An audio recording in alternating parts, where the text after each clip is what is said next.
రాజకీయ విమర్శలకు వచ్చంటారు మీ యొక్క క్రాంతిమైన కారణం మనం ఎలా చెప్తాం సార్ అవన్నీ. ఆవిడ ఒక పార్టీకి వెళ్ళారు, మేము ఒక పార్టీలో ఉన్నాం. పార్టీలు ఏదైనప్పటికీ కుటుంబం అనేది కుటుంబం అండి. అంతేగాని రాజకీయ లబ్ధి కోసం దేన్ని త్యాగం చేస్తున్నారండి.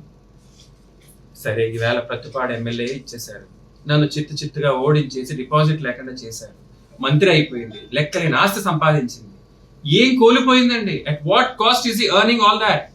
దేవుడు లాంటి తండ్రిని వద్దనుకున్నా, భూదేవి లాంటి తల్లిని వద్దనుకున్నా, రామలక్ష్మణ్ లాంటి అన్నదమ్ములను వద్దనుకున్నా, స్వర్గం లాంటి పుట్టిల్ని వద్దనుకున్నా, తల్లిదండ్రులు లెక్క చేయని మనిషి ఎవరిని లెక్క చేస్తుందండి? ఏ పార్టీని లెక్క చేస్తుంది? ఏం సేవ చేస్తుంది అనేది ప్రజలు, ఆ పార్టీ నాయకులు ఆలోచించుకోవాలండి.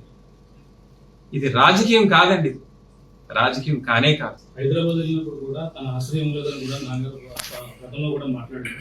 ఆ పరిణామం కూడా కారణం వచ్చింది. అయ్యా, ఫస్ట్ టైం ఎవరు గొడవ మొదలు పెట్టారనేది ప్రజలందరికీ తెలుసు. ఎవరో ఈ గొడవ కారణం అనేది మీ అందరికీ తెలుసు. గొడవైన రోజు నుంచి ఈ రోజు వరకు 4 సార్లు ఆవిడ ప్రయత్నం చేయడం జరిగింది. మొదటిది మీ అందరికీ తెలుసు, కాకినాడ మెడికవర్ హాస్పిటల్లో నా తండ్రి స్పృహలో లేనప్పుడు రావడం జరిగింది. 2, యశోద హాస్పిటల్లో ఉన్నప్పుడు నా తండ్రి రూమ్ లో ఉన్నప్పుడు రావడం జరిగింది. ఆ రోజు నా తండ్రి ఆవిడతో ఏమన్నారో మీరు ఆవిడని అడిగి తెలుసుకోండి. 3వది సింధు హాస్పిటల్కి వచ్చారు, ఆ రోజు కూడా నా తండ్రి స్పృహలో లేదు. 4వది నా తండ్రి మరణించాక వచ్చారు. ఈ 4 సమయాల్లో తప్ప తండ్రి ఇప్పుడు గుర్తుకు రాలేదా అని అడగండి మీరు. ఎందుకు గుర్తుకు రాలేదు?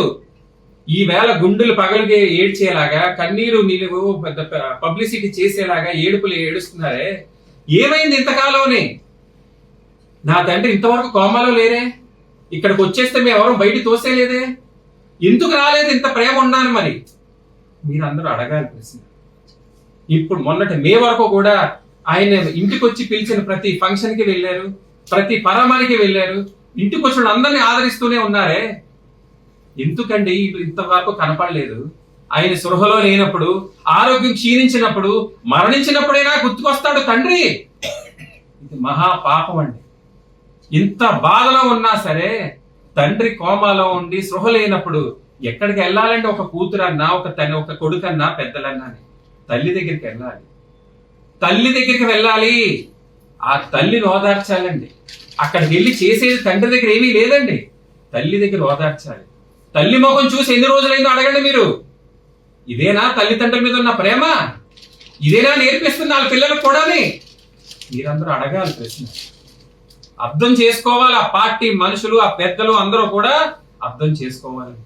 అదే కాదు, ఆ రోజు తండ్రి మరణించిన రోజు పోలీసులతో పాటు ఒక 50 మంది బౌన్సర్లని రౌడీలతో వచ్చిందని కూడా నాకు తెలిసిందండి.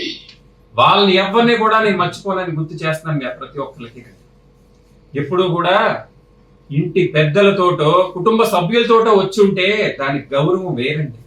నా తండ్రి మాట పక్కన పెట్టి నా తల్లిని ఒప్పించన్నా ఆవిడ గౌరవం నేను చేయదు.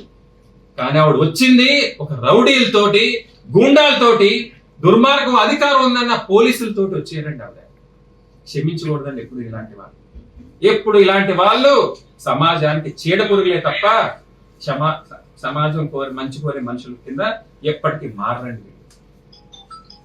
జనసేన పార్టీ అధినేత పవన్ కళ్యాణ్ ఎన్నికల సభలో కూడా తుదిలో కూడా మాట్లాడారు, తండ్రి మాట జవలాడకూడదు, ఇళ్ళమన్న సమయంలో కూడా ఎవరు రాలేదు సార్, అప్పటి నుంచి ఇది రాలేదండి. నా బలమైన నమ్మకం ఏంటంటే పార్టీ ఆవిడ్ని వాడుకుంటుందో లేదో నాకు తెలియదు, కానీ ఈవిడ మాత్రం జనసేన పార్టీని, పవన్ కళ్యాణ్ గారిని, జనసేన పార్టీ వ్యవస్థని ఈవిడ మాత్రం వాడుకుంటున్నారు. ఆ పార్టీ పెద్దలే సమాజానికి ఏది మంచిది అనేది ఆలోచించి ప్రవర్తన మార్చుకోవాలని తెలియజేస్తాను. సార్, మీ తండ్రి గారు ప్రతిపాడు నియోజకవర్గాన్ని చాలా ప్రేమించేవారండి. మీరు ఆ నియోజకవర్గ ప్రజలకి ఏం చెప్పదలుచుకుంటున్నారు? ఆయన నాకు ఒక 5 రాజకీయంగా కొన్ని విషయాలు చెప్పారండి. మొదటిది, ఎప్పుడు దేని వెనకాల పరిగెట్టొద్దు, అది అధికారం అన్నా, పదవన్నా, డబ్బన్నా, ఆస్తన్నా దేని వెనకాల పరిగెడుతూ ఎప్పుడు నీ శక్తిని కూడగొట్టుకో, నేను నువ్వు కొత్తగా కనిపెట్టుకో, జ్ఞానాన్ని పెంచుకో, అన్నీ నీ దగ్గరికి వస్తాయి అని మొదటి. రెండవది, ఎప్పుడూ ఒకరి ఇంట్లోని ఒకరి జీవితంలో దీపం పెట్టడానికే ప్రయత్నం చేయి. ఆ దీపం కోసం ఎంత దూరం అన్నా వెళ్ళు, ఎంత కష్టమన్నా పడు, ఎంత మందినన్నా అడుక్కో, దీపం పెట్టిన మరుక్షణం మర్చిపో. ఎందుకంటే ఒకరికి సాయం చేసే స్థితిలో నా దేవుడు పెట్టాడు అంటే నువ్వు వాళ్ళకి రుణం ఉన్నావు కానీ వాళ్ళు నీ బానిస కాదు అని చెప్పాడు. మూడవది, నీ దగ్గరికి చాలా మంది వస్తారు. వాళ్ళు దండలు, వాళ్ళ దండాలు, వాళ్ళ పొగడ్తలు, చప్పట్లు మునిగిపోక ఎప్పుడు. వాళ్ళ కడుపులు చూడు, వాళ్ళ బ్రతుకులు చూడు, అవి మార్చడానికే ఎప్పుడు కష్టపడుతూ ఉండు. ఆ మాయలో పడ్డావా నీ జీవితం ఆ రోజుతో ముగిసిపోతుంది. నాలుగవదండి, తెలుసో తెలియకో ప్రతిపాడు నియోజకవర్గాన్ని వదిలేసుకున్నాను. ఎప్పుడు ఆ తప్పు చేయొద్దు. మట్టి మనుషులు, మంచి మనుషులు, కష్టం, గౌరవం, మర్యాద తెలిసిన మనుషులు ఎంత దూరం వెళ్ళినా ఒక పాదం ప్రతిపాడులో ఉండిలాగే చూసుకో. ఎప్పటికీ ఆ ప్రజలకు దూరం అవ్వకు. నువ్వెప్పుడూ మన కుటుంబానికి ఇంత భిక్ష పెట్టిన ఆ నియోజకవర్గం ఎప్పుడు మన కుటుంబం వాళ్ళకి బానిసే తప్ప వాళ్ళ పైన కాదని నాలుగవది చెప్పారండి. ఐదవది, కళ్ళు పెద్దవి చేసి గంభీరంగా నా గుండె కొడుతూ ఒక మాట చెప్పారండి. గుర్తుపెట్టుకోగిరి, దేవుడి కన్నా ధర్మమే ముఖ్యం.